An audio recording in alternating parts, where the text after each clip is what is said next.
हर हर महादेव। आज हम आपको गणगौर की पौराणिक कथा सुनाने जा रहे हैं। एक समय की बात है, भगवान शंकर तथा पार्वती जी नारद जी के साथ भ्रमण को निकले।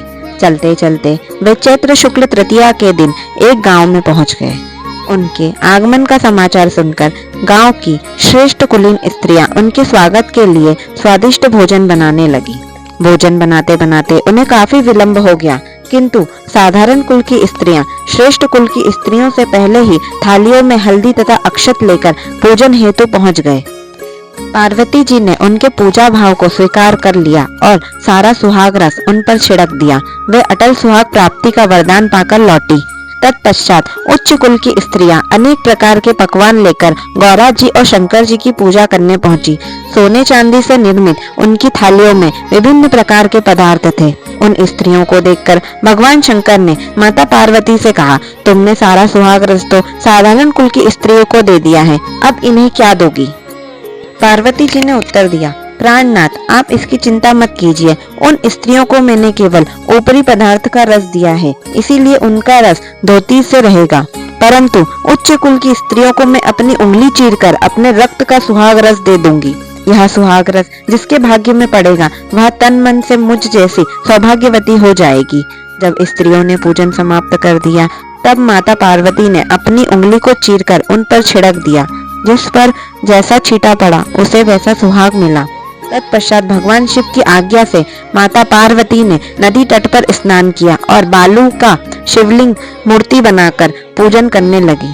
पूजन के बाद बालू के पकवान बनाकर शिव जी को भोग लगाया। प्रदक्षिणा करके नदी तट की मिट्टी से माथे पर तिलक लगाकर 2 कण बालू का भोग लगाया। इतना सब करते करते पार्वती जी को काफी समय लग गया। काफी देर बाद जब वे लौटकर आई तो महादेव जी ने उनसे देर से आने का कारण पूछा। उत्तर में पार्वती जी ने झूठ ही कह दिया कि वहाँ मेरे भाई भावज आदि मायके वाले मिल गए थे, उन्हीं से बात करने में देर हो गई, परंतु महादेव तो महादेव ही थे।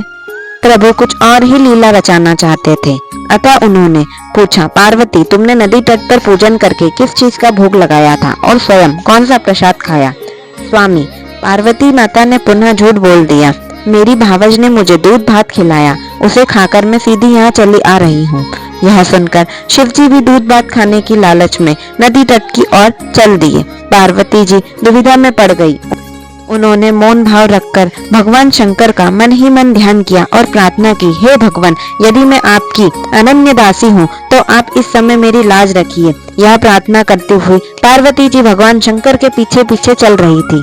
उन्हें दूर नदी के तट पर माया का महल दिखाई दिया। उस महल के भीतर पहुंचकर वे देखती हैं कि वहाँ शिवजी के साले तथा सलहज आदि सह परिवार उपस्थित हैं। उन्होंने गौरी शंकर का भावभीन स्वागत किया।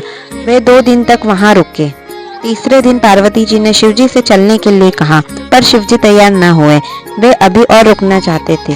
तब पार्वती माँ रूठ कर अकेली ही चल दी। ऐसी हालत में भगवान शंकर को पार्वती के साथ चलना पड़ा। नारद जी भी साथ साथ चल दिए।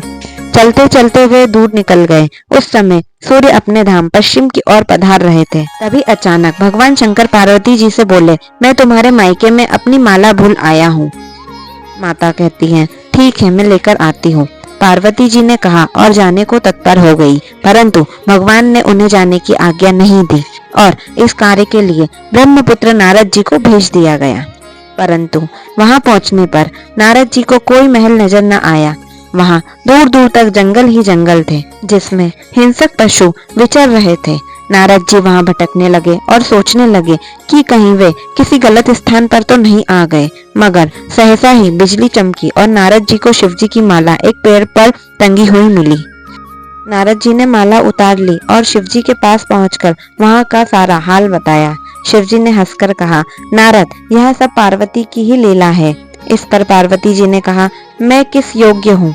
तब नारद जी ने सिर झुकाकर कहा, माता, आप पतिव्रताओं में सर्वश्रेष्ठ हैं। यह सब आपके पतिव्रत का ही प्रमाण है। संसार की स्त्रियां आपके नाम स्मरण मात्र से ही अटल सौभाग्य प्राप्त कर सकती हैं और समस्त सिद्धियां बना और मिटा सकती है। तब आपके लिए यह कार्य कौन सी बड़ी बात है? तब शंकर जी कहने लगे, महामाये, गोपनीय पूजा अति शक्तिशाली तथा सामर्थ्यवान है। आपकी भावना तथा चमत्कारपूर्ण शक्तियों को देखकर मुझे बहुत प्रसन्नता हुई है।